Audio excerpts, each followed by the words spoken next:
নমস্কাৰ মই খগেন কলিতা আজি উজনি অসমৰ এখন গুৰুত্বপূৰ্ণ ব্যৱসায়িক চহৰ দুলিয়াজানত জাতীয় দল সংগঠনৰ আহ্বান ক্ৰমে সৰ্বাত্মক বন্ধ পালন কৰা হৈছে।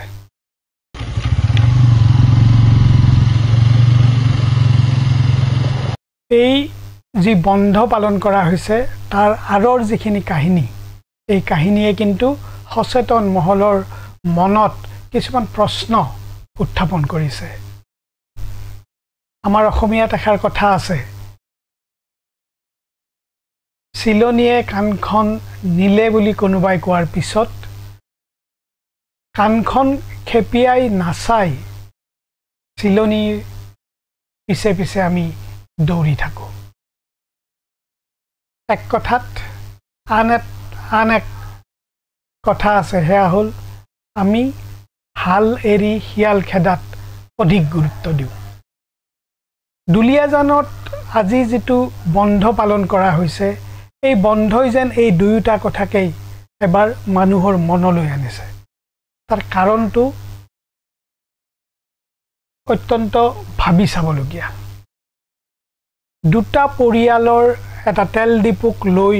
এটা বিবাদ চলি আছিলে। এই বিবাদত কিছু সংখ্যক দল সংগঠনৰ নেতা, দল সংগঠন বুলি নহয় তেওঁলোক নেতাসকলে কাৰোবাৰ পক্ষ লৈছে আৰু কাৰোবাৰ পক্ষ লৈ তেওঁলোকে আনটো পক্ষক তেওঁলোকে হেঁচা প্ৰয়োগ কৰিছে যাতে এই বিবাদটো বা সম্পত্তিটো ইটো পক্ষই তেওঁলোকে পৃষ্ঠপোষকতা কৰা পক্ষটোৱে যাতে এই সম্পত্তিটো লাভ কৰে, তেল ডিপুটো লাভ কৰে। স্বাভাৱিকতে এটা অপ্ৰীতিকৰ পৰিস্থিতিৰ সৃষ্টি হৈছে। তাতে গালি গালাজ হৈছে। তনু চাহি বুলি যুৱতী এগৰাকীয়ে এটা গুৰুত্বপূৰ্ণ কথা কৈছে। ইতিমধ্যে সেই কথাটোক কেন্দ্ৰ কৰিয়েই বাকী কথাখিনি আগবাঢ়ি গৈছে। কিন্তু তনু চাহি নামৰ অনা অসমীয়া যুৱতীগৰাকীয়ে যিখিনি কথা কৈছে এই কথাখিনি কিন্তু আমি এবাৰ স্বীকৃতি চোৱাটো দৰকাৰ।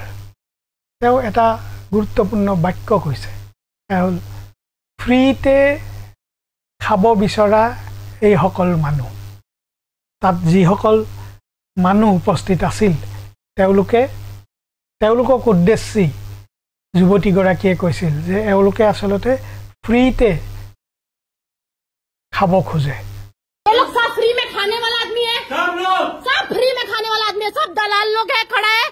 এনেকুৱা এটা বাক্য তেওঁ হিন্দীত কৈছিল। কিন্তু সেই বাক্যটোকেই পৰৱৰ্তী সময়ত উজনি অসমৰ জাতীয় দল সংগঠনসমূহে ইয়াক অসমীয়া জাতিৰ প্ৰতি অপমানজনক মন্তব্য বুলি তেওঁলোকে ইয়াক আজুৰি লৈছে নিজৰ ফালে লৈ তাৰ পিছৰ পৰিৱেশটো তেওঁলোকে ক্ৰমান্বয়ে উত্তপ্ত কৰিছে আৰু আজি বন্ধ পৰ্যন্ত হৈছে। এতিয়া এই কথাটোক লৈয়েই আমি যদি কিছু কথা চাওঁ তেনেহ'লে দেখা যাব যে আমাৰ অসমত যিবোৰ জাতীয় সমস্যা, মৌলিক সমস্যা আছে এই সমস্যাবোৰক কিন্তু এই জাতীয় সংগঠনসমূহে কেতিয়াও চিৰিয়াছলি, কেতিয়াবা দুই এবাৰ ক'ৰবাত কিবা এটা কৈছে, কিন্তু চিৰিয়াছলি আজি যি ধৰণে বন্ধ আহ্বান কৰি এটা কোনো গুৰুত্বহীন বিষয় এটাৰ গুৰুত্ব বঢ়াইছে, সেই কথাটোৰ দৰে কিন্তু অসমৰ জনসাধাৰণে সন্মুখীন হোৱা হাজাৰটা মৌলিক সমস্যা লৈ এই জাতীয় সংগঠনসমূহে কিন্তু কেতিয়াও এনেধৰণৰ পৰিৱেশ এটা সৃষ্টি কৰা নাই। শেহতীয়াভাৱে এই গোটেই ঘটনাৰ আজিত নাম সাঙুৰ খাই পৰিছে শংকৰজ্যোতি বৰুৱাৰ। কোন এই শংকৰজ্যোতি বৰুৱা? শংকৰজ্যোতি বৰুৱা সদৌ অসম ছাত্ৰ সন্থাৰ প্ৰাক্তন সাধাৰণ সম্পাদক বা অপসাৰিত সাধাৰণ সম্পাদক বুলি ক'ব লাগে। তেওঁক কেলে অপসাৰণ কৰা হৈছিল? যে তেওঁৰ বিৰুদ্ধে যুৱতী এগৰাকীক শাৰীৰিক নিৰ্যাতন চলোৱাৰ গুৰুতৰ অভিযোগ উত্থাপন হৈছিল আৰু এই অভিযোগটো ৰাজহুৱা হোৱাৰ পিছত সদৌ অসম ছাত্ৰ সন্থাৰ নেতৃবৰ্গই নিজৰ নাক বচাবলৈ শংকৰজ্যোতি বৰুৱাক অপসাৰণৰ সিদ্ধান্ত গ্ৰহণ কৰিছিল সেইজন শংকৰ বৰুৱাই শেহতীয়াভাৱে উজনি অসমত সমাজ সেৱকৰ চোলা এটা পিন্ধি লৈছে আৰু সমাজ সেৱা কৰি তেওঁ জনপ্ৰিয় হৈ আছে বুলি কোৱা হৈছে তেওঁৰ এই সমাজ সেৱাৰ অন্তৰালত আগন্তুক বিধানসভা নিৰ্বাচনত প্ৰতিদ্বন্দ্বিতা আগবঢ়াবলৈ শংকৰজ্যোতি বৰুৱাই কোনোবা ৰাজনৈতিক দলৰ সদস্য পদ গ্ৰহণ কৰিব লাগিব আৰু এই শংকৰজ্যোতি বৰুৱাই কোনটো ৰাজনৈতিক দলত সদস্য পদ গ্ৰহণ কৰি নিৰ্বাচন খেলিবলৈ সাজু হৈছে সেইটো কিন্তু বিভিন্নজনে বিভিন্ন কথা বতৰাত এই কথাটো উল্লেখো কৰিছে শংকৰজ্যোতি বৰুৱাই বিজেপিত সদস্য পদ গ্ৰহণ কৰি তাত তেওঁ নিৰ্বাচন খেলাৰ পৰিকল্পনা কৰিছে বুলি বিভিন্নজনে অভিযোগ কৰিছে আমি পোৱা অভিযোগ অনুসৰি উজনি অসমৰ এগৰাকী শীৰ্ষস্থানীয় বিজেপি নেতা যিজনে শংকৰজ্যোতি বৰুৱাক এনেদৰে বিজেপি দলত প্ৰাৰ্থিত্ব প্ৰদান কৰাৰো এক প্ৰকাৰ প্ৰতিশ্ৰুতি দিয়া বুলি শুনা গৈছে তেনেকুৱা প্ৰতিশ্ৰুতিৰ আধাৰতে শংকৰজ্যোতি বৰুৱা এতিয়া সমাজ সেৱক হৈ পৰিছে তেওঁ এই সমাজ সেৱাটো কৰিবলৈ মানুহক যিবোৰ টকা পইচা লাগে যিমান পৰিমাণৰ লাগে এই পৰিমাণৰ টকা পইচা শংকৰজ্যোতি বৰুৱাই ক'ৰ পৰা তেওঁৰ সেই উৎসটো কি সেই কথা কিন্তু আজিলৈকে কোনেও জনাও নাই বা জানিলেও তাক আলোচনা কৰা হোৱা নাই কেৱল সদৌ অসম ছাত্ৰ সন্থাৰ পৰা অপসাৰিত হ'লেও এজন ছাত্ৰ নেতা আছিল আৰু সেই ছাত্ৰ নেতাক কোনেও তেওঁৰ বিৰুদ্ধে টু শব্দ এটাও ক'ব নোৱাৰে এনেকুৱা এটা পৰিৱেশৰ সৃষ্টি কৰা হৈছে উজনি অসমত দুৰ্ভাগ্যজনক কথা যে উজনি অসমৰ যি জাতীয় দল সংগঠন এই দল সংগঠনসমূহে এক প্ৰকাৰ তাতেই জপিয়াই পৰিছে কাৰণ হাল এৰি শিয়াল খেদা স্বভাৱটো আমাৰ অসমীয়া জাতিৰ এইটো এটা মৌলিক আমাৰ চৰিত্ৰ তেনেদৰে এগৰাকী যুৱতীয়ে অনা অসমীয়া যুৱতী দুৰ্ভাগ্যজনকভাৱে সেই যুৱতীগৰাকীয়ে যিটো কথা ক'লে ইতিমধ্যে সামাজিক মাধ্যমতো এই বিষয়টো চৰ্চা হৈছে যে যুৱতীগৰাকীয়ে যিখিনি কথা কৈছে সেই কথা প্ৰকৃতাৰ্থত আমাৰ অসমীয়া জাতিটোৱেই তাক নিজৰ বিৰুদ্ধে কোৱা কথা বুলি ল'ব লাগে কিন্তু আচলতে তেওঁ কোৱা নাই তেওঁ কৈছিল তেওঁৰ সন্মুখত থকা যিখিনি এটা উত্তপ্ত পৰিস্থিতিত যি ক'ব লাগে তেওঁ সেইখিনি কৈছিলে কিন্তু এই কথাটো সঁচা নহয়নে যে আজি অসমীয়া জাতিয়ে বা অসমীয়া জাতিৰ অধিকাংশ লোকেই ফ্ৰী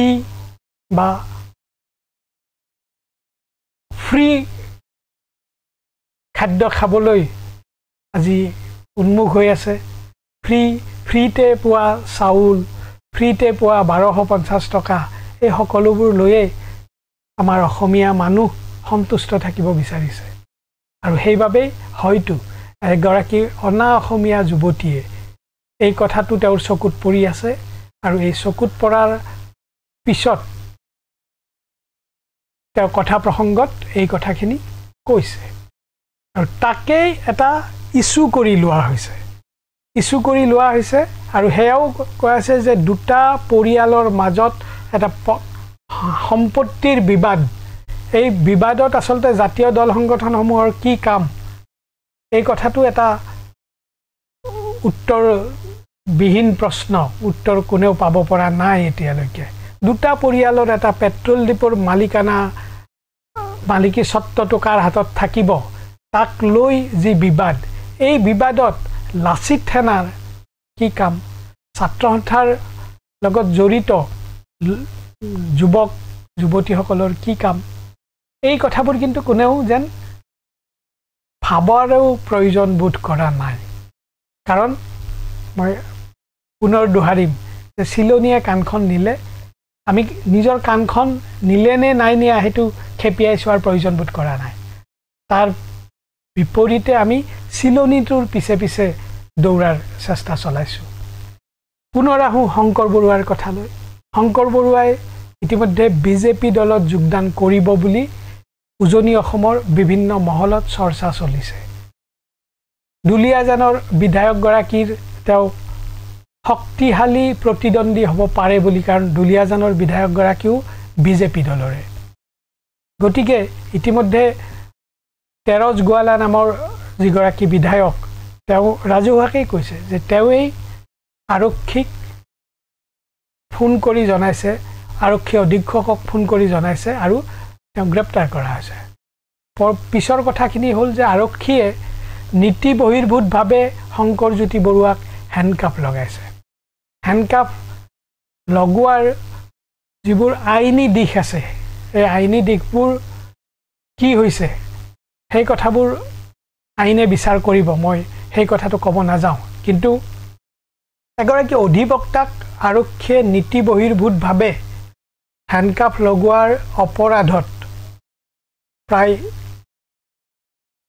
2016 চনৰ ঘটনা আছিল 16 চনৰ পিছত 2025 চনত গুৱাহাটী উচ্চ ন্যায়ালয়ে আজিৰ দিনটোত এটা নিৰ্দেশ দিছে চৰকাৰক 5 লাখ টকাৰ ক্ষতিপূৰণ সেই অধিবক্তাগৰাকীক দিবলৈ দিয়া হৈছে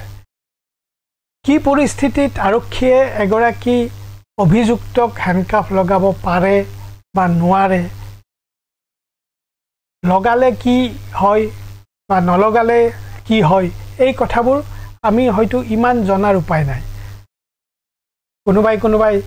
উচ্চতম ন্যায়ালয়ৰ এটা নিৰ্দেশৰ উদ্ধৃতি দি কৈছে যে যিকোনো মানুহক বিৰুদ্ধে হেণ্ডকাফ লগোৱাৰ নিয়ম নাই কিন্তু এই কথাও ঠিক যে শংকৰজ্যোতি বৰুৱা প্ৰথমটো গোচৰতে গ্ৰেপ্তাৰ হোৱা নাই ইয়াৰ আগতেও তেওঁ মহিলাক নিৰ্যাতন চলোৱাৰ দৰে এটা গুৰুতৰ অভিযোগত তেওঁ অভিযুক্ত হৈ আছে তেওঁৰ বিৰুদ্ধে গোচৰ চলি আছে গতিকে তেনেকুৱা এজন মানুহক হেণ্ডকাফ লগাব লাগে নে নালাগে এই কথাৰ সিদ্ধান্ত লোৱাৰ দায়িত্ব কিন্তু আৰক্ষী মহলৰ এতিয়া পুনৰ আহিছোঁ যে প্ৰকৃততে উজনি অসমত যিটো বিষয় লৈ আজি দুলিয়াজান বন্ধ হৈছে আৰু দুলিয়াজান সৰ্বাত্মকভাৱে বন্ধ হৈছে তাত শৃংখল চলিহাৰ দৰে নেতাও আহি আৰক্ষীৰ হাতত আটক হৈছে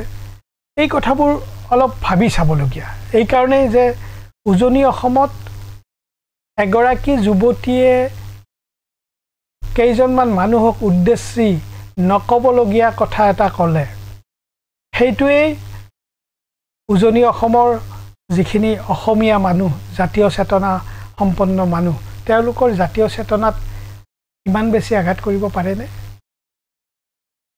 ইয়াৰ আগতে কা আন্দোলনৰ দৰে যিবোৰ বিষয়ে আমাৰ অসমৰ সামগ্ৰিক দিশবোৰ নিয়ন্ত্ৰণ কৰিব পাৰে সকলো ধৰণৰ অৰ্থনৈতিক ৰাজনৈতিক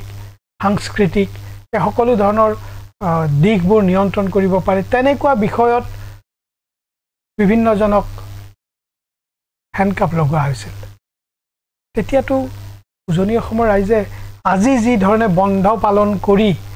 প্ৰতিবাদ সাব্যস্ত কৰিছে তেতিয়া কৰা নাছিল অৰ্থাৎ এই কথাটো মই এই কাৰণেই উল্লেখ কৰিছোঁ যে যিসকলে আজি আন্দোলনত জড়িত হৈছে তেওঁলোকৰ কাৰণে কিছু হাল এৰি শিয়াল খেদায় তেওঁলোকে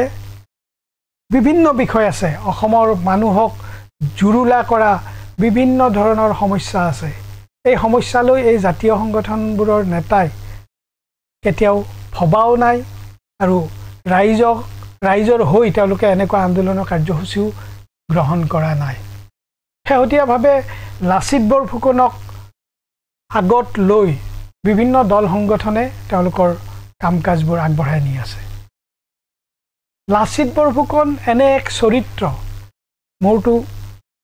কেতিয়াবা অনুভৱ হয় তেওঁলোকৰ কাণ্ড কাৰখানা দেখিলে যদি লাচিত বৰফুকন জীয়াই থাকিলেহেঁতেন তেওঁ হয়তো আত্মহত্যা কৰিলেহেঁতেন কাৰণ এতিয়া লাচিত বৰফুকনক লৈ লাচিত বৰফুকনৰ যি আদৰ্শ সেই আদৰ্শক তল পেলাবলৈকে যেন লাচিত বৰফুকনক কথাই কথাই আগত লোৱা হৈছে কাৰণ লাচিত বৰফুকনে যি কৈছিল অসমীয়া জাতিৰ আটাইতকৈ কথাটো স্বাভিমান দেখাত্মবোধ এই কথাবোৰ লাচিত বৰফুকনে কৈছিল যিসকল নেতাই আজি লাচিত বৰফুকনৰ নামত ধন দাবী কৰিছে কোটিৰ হিচাপত তেওঁলোকৰ সেই দেখাত্মবোধ সেই জাতীয় চেতনা সেই দেশৰ প্ৰেম এইবোৰ আছে বুলি অন্তত মই বিশ্বাস নকৰোঁ স্বাভাৱিকতে এনেকুৱা এটা পৰিৱেশত অলপ কিছু সচেতন যিসকল ব্যক্তি আছে তেওঁলোকে এই কথাটো বিচাৰ কৰক তেওঁলোকে মানুহৰ মাজত সোমাই এই কথাবোৰ পাৰিলে বুজাওক যে আমাৰ সমস্যা বহুত আছে আৰু নিৰ্বাচনৰ বছৰ এক বছৰো নাই এতিয়া আগন্তুক বিধানসভা নিৰ্বাচনলৈ শাসকীয় পক্ষই ঠিক এনেকুৱা এটা পৰিৱেশেই বিচাৰে কাৰণ জনসাধাৰণে যদি মূল প্ৰশ্নত তোমালোকে কি কৰিলা বুলি প্ৰশ্ন কৰে তেনেহ'লে শাসক দলৰ নেতাসকলে লুকাবলৈ ঠাই নাপাব আৰু সেইবাবে হয়তো কৰবাত পৰ কৌশল কৰি এনেকুৱা কিছু বিষয় উলিয়াই দিয়া হৈছে এই বিষয়সমূহত ৰাইজক উত্তেজিত কৰাৰ চেষ্টা চলোৱা হৈছে যাতে যিবোৰ মূল বিষয় বহুত বিষয় আছে অসমত উজনি অসমতেই তেনেকুৱা বহুত বিষয় আছে 6 জনগোষ্ঠীৰ জনজাতিকৰণৰ পৰা আৰম্ভ কৰি চাহ জনগোষ্ঠী চাহ শ্ৰমিকৰ সমস্যাৰ পৰা আৰম্ভ কৰি বহু সমস্যা আছে আৰু এই সমস্যাবোৰ সদায় নিৰ্বাচনৰ সময়ত এই সমস্যাবোৰৰ ক্ষেত্ৰত শাসক বা বিৰোধী ৰাজনৈতিক দলসমূহে কি স্থিতি লৈছে এই স্থিতিৰ ওপৰতে নিৰ্বাচনী ফলাফল বহু পৰিমাণে নিৰ্ভৰ কৰে মাত্ৰ এই বিষয়সমূহৰ জনসাধাৰণৰ মনত সৃষ্টি কৰা ক্ষোভক ভোটলৈ ৰূপান্তৰিত কৰিব পাৰিব লাগিব আৰু সেইটোৱে শাসক দলে নিবিচাৰে আৰু নিবিচাৰে বাবেই চাগে এনেকুৱা ধৰণৰ কিছু ঘটনা হেণ্ডকাপ লগাব পাৰে নে নোৱাৰে হেণ্ডকাপ লগালে অসমীয়া জাতিক এজন অপহাৰিত ছাত্ৰ নেতাক হেণ্ডকাপ লগালে অসমীয়া জাতিৰ স্বাভিমানত আঘাত কিমান পৰে এই ধৰণৰ কথাবোৰ অকমান উঠাই অনা হৈছে কথাবোৰ সেইকাৰণে আমি এবাৰ বিবেচনা কৰাৰ দৰকাৰ আছে নমস্কাৰ মই খগেন কলিতা